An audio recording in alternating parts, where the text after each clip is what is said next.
Oi, gente. Nesse vídeo eu vou falar sobre o que é política para Hegel.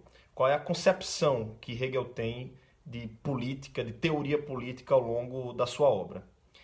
Há um conceito que perpassa toda essa reflexão hegeliana da política, que é o conceito de liberdade. Mas o que é liberdade? O que é ser livre para Hegel? Para entender isso, vale a pena a gente voltar ao jovem Hegel. Já nos escritos de juventude, Hegel condividia, ali naquele contexto, a reflexão com outros filósofos alemães da época, que inclusive eram seus colegas no seminário protestante em Tübingen, como Schelling e Hölderlin. Havia, naquele contexto da Alemanha, uma concepção de religião fundamentalmente dogmática. É aquilo que eles chamavam de religião positiva. O problema para Hegel é que havia uma submissão do sujeito a esse dogmatismo, a leis que seriam externas, portanto, ao próprio sujeito e que limitaria a possibilidade de liberdade do sujeito. Então, era um sujeito que apenas se submetia a leis positivas, dogmáticas da religião e, com isso haveria uma restrição da liberdade. E aí é nesse momento que eles passam a ler Kant e a sua filosofia moral.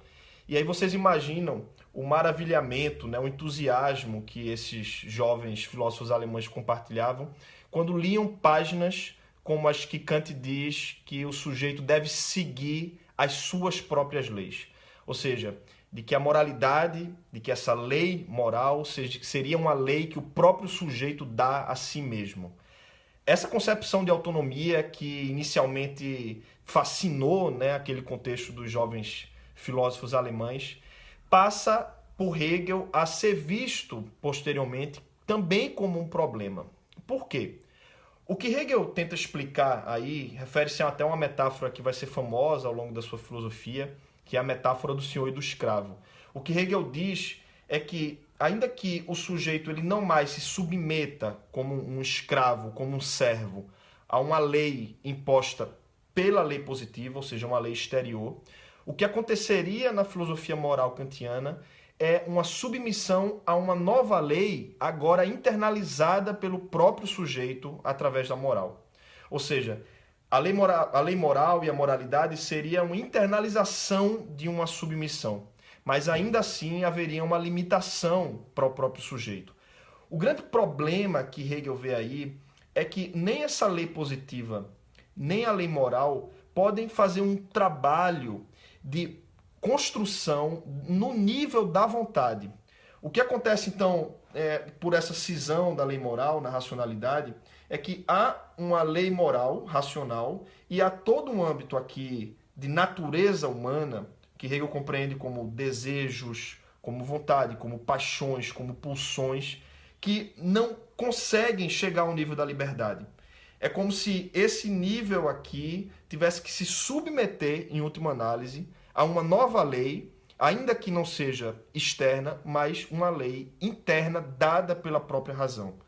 O que Hegel está tentando buscar, então, no conceito de liberdade, nos seus escritos de juventude, é uma forma de mediação da liberdade que também chegue nesse âmbito da vontade. Nisso que se chama de âmbito volitivo. Ou seja, para Hegel não basta uma aspiração ou uma pré-condição da liberdade, mas a liberdade precisa estar no âmbito da vontade. O sujeito precisa desejar, precisa querer ser livre. A mediação que Hegel vai encontrar, ou seja, esse espaço então de efetivação, de realização da vontade, se dá na própria sociedade, nas próprias instituições sociais. É o conceito que Hegel vai encontrar nos gregos de eticidade, de vida ética. Esse ethos, que no alemão é traduzido por Sittlichkeit, que tem a ver com costumes, ou seja, com práticas sociais, com hábitos, com aquilo que perpassam o próprio vocabulário, os nossos costumes, aquilo onde o sujeito está inserido, é isso que constitui o desejo. Então, para fazer uma crítica ou encontrar os espaços de liberdade, Hegel está apontando ali para o que hoje a gente chamaria de uma crítica estrutural. Ou seja, a sociedade, as instituições no qual o sujeito se insere e no qual o sujeito constitui os seus desejos, a sua visão de mundo, as suas preferências, os seus hábitos. É ali que deve ser encontrado, então, um espaço de não somente um sujeito aspirar à liberdade, mas propriamente poder realizá-la.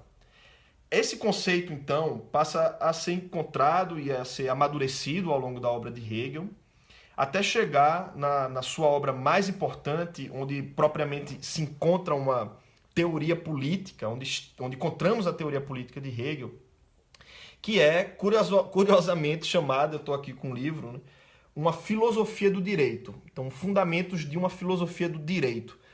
Mas por que Hegel chama de filosofia do direito um lugar onde está propriamente a sua teoria política, né?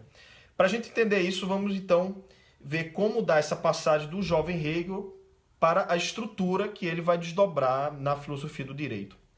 O ponto de partida de Hegel, assim como nos escritos de juventude, são então com dois modelos patológicos ou limitados de liberdade, que ecoam essas duas noções então de uma lei positiva e uma lei moral. O primeiro modelo então de liberdade seria uma liberdade negativa. É aquilo que, inclusive, o liberalismo, a Isaiah Berlin, né, trabalha, inclusive, em defesa desse modelo de liberdade negativa, que seria uma liberdade como não coerção ou não interferência. Né? Daí a ideia de negativo, porque eu não estou dizendo nenhum conteúdo associado a essa liberdade. Eu só estou dizendo, então, que cabe, quando pensamos na liberdade, pensarmos que o sujeito tem que ter menos interferência possível, principalmente do Estado, né, das instituições sociais, para que aí ele seja propriamente livre. Né? O problema nisso, né, é que para Hegel não há a possibilidade de efetivação de uma liberdade. Por isso que seria impossível, né, Hegel pensar, e aí ele criticaria uma ideia de que seríamos livres, ou um indivíduo livre numa ilha deserta. Né? Porque não há um sentido de para quê, de por que aquela liberdade. Né? Qual é esse tipo de conteúdo que é associado à liberdade? Assim como se a gente pensar um sentido externo, né, negativo de liberdade como somente não coerção, não significa que o indivíduo com isso possa ter as condições de realizar essa liberdade.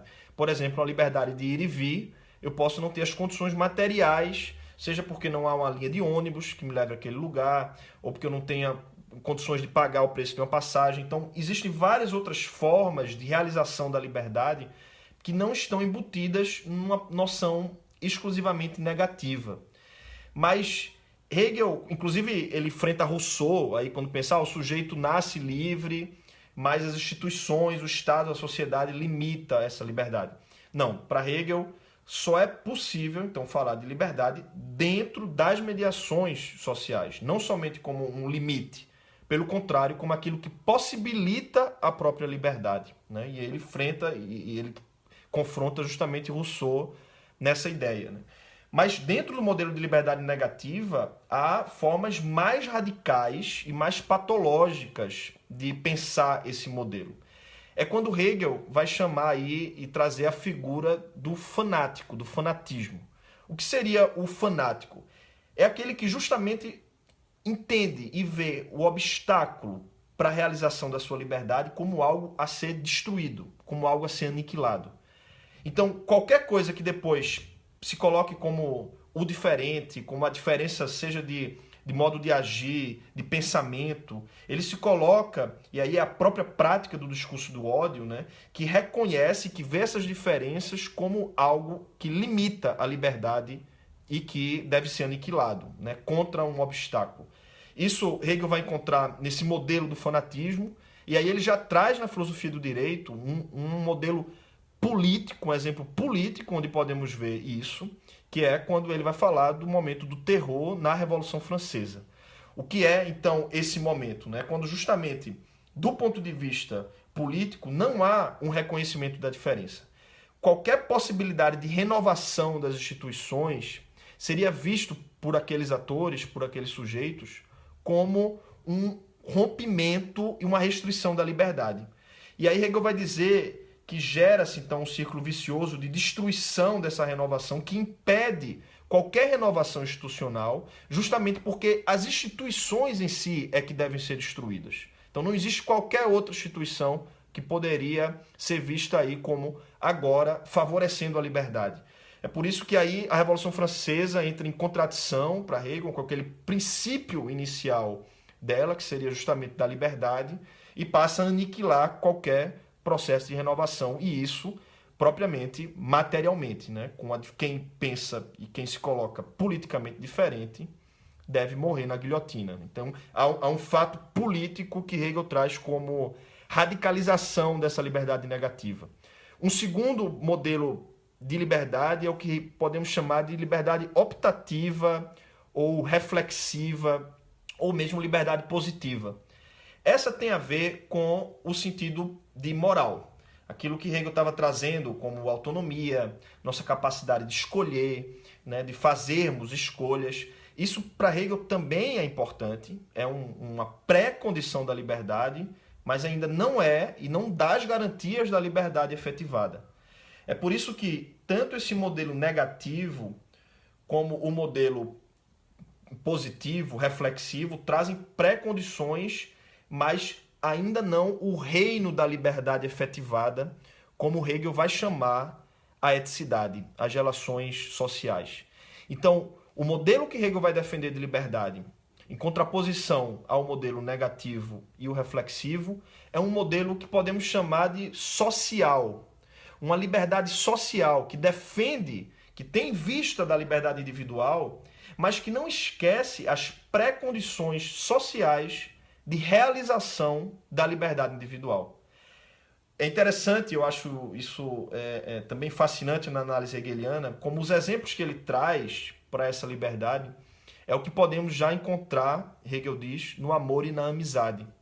O amor e a amizade justamente apontariam para formas de relação, portanto, uma dimensão intersubjetiva de liberdade, mas que dentro dessa possível restrição, que não significa fazer o que cada um quer, nem escolher o que cada um quer, mas formas que são pensadas intersubjetivamente, o sujeito se sente efetivamente livre. A liberdade, portanto, aponta para essa noção do que Hegel vai chamar aí de ser consigo mesmo no outro. É nessa experiência intersubjetiva, social, que o sujeito se sente plenamente livre. Essa estrutura, do ponto de vista ali do sentimento, Hegel vai usar para depois explicar as instituições, né? Tudo que vai perpassar essa teoria da eticidade, ou das relações sociais, né? Esse pressuposto social da liberdade. Hegel vai encontrar aí na família, inicialmente como uma relação afetiva dessa experiência de liberdade, depois no mercado, o que Hegel vai chamar aí de sociedade civil, Bürgerliche Gesellschaft, não é exatamente o que hoje a gente pensa como esfera pública, né, as instituições da sociedade civil, mas é Hegel ali lendo Say, Ricardo, Adam Smith e pensando como há nessa possibilidade dessas trocas da sociedade civil uma satisfação recíproca de necessidades. Portanto, eu dependo também do outro para satisfazer necessidades materiais. Ainda que haja colapsos nesse processo, evidentemente, mas há um potencial de realização da liberdade. E, por fim, o Estado. O Estado, então, que pode e deve regular, fazer com que aquele espaço de realização de liberdade na sociedade civil seja propriamente garantida. É o espaço que garante a minha forma de liberdade política, de participação pública, né? Essa forma de mediação e de compartilhar esse sentimento com o outro. É isso que Hegel, então, entende como liberdade, ali onde podemos, então, encontrar como vontade livre, ou seja, como o sujeito que deseja ser livre e que encontra as condições sociais para a realização daquela liberdade. Isso estrutura toda a teoria política hegeliana, de como pensar as instituições, não como já a priori efetivando essa liberdade, mas no seu potencial que tem de realizar as liberdades individuais. O sujeito, então, deve se colocar nessa posição para que socialmente ele possa plenamente ser livre.